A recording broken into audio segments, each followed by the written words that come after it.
Welcome to Rubber Duck Off-Road Garage. My name is Grant, and today we are going to start pressure washing the frame from the JK. Get it all cleaned up so we can start the rest of this project. So, let's get to it.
Well,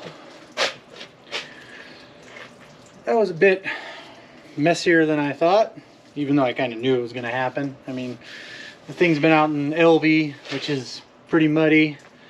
It's been buried out there quite a bit.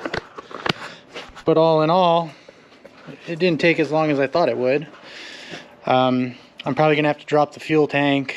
I'm going to take the rest of the wiring out to get it out of the way, because I'm going to end up changing all that when I put the CJ body on there, because a lot of the wiring that is run around here is going to be different. So I'll probably buy like a painless harness for the body wiring, and then I'll go through the company that I found to do the wiring for the standalone for the Hemi. But all in all, that's what the frame of a JK looks like with a Hemi on it. I'm gonna have to drop the fuel tank because I banged it up pretty good on a wheeling trip. Bent the pan all up there. I have a new skid plate for it, so I'll probably just drop this out, bang that out as much as I can, clean it up better than I did right now because it looks like there's a lot of rocks stuck down in here. There's rocks all over the place and some mud in there that I can't get to right now. So I'll end up dropping the tank, hitting that, taking the wiring out. I'll have to cut the body mounts off. All these body mounts will have to come off. So when I go to put the CJ tub on, I'll have to basically re-weld them onto the frame in different spots.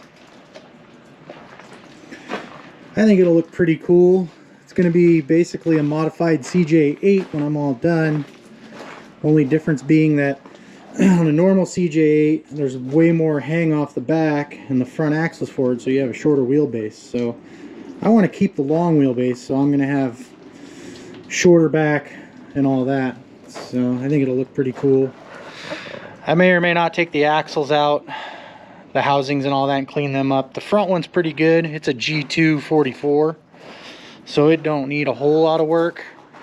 The back one is the stock one. If I take that out, I don't know, I might do a Dana 60 swap eventually, but so far I've been doing pretty good with a stock 44 in the rear with a True Track in it.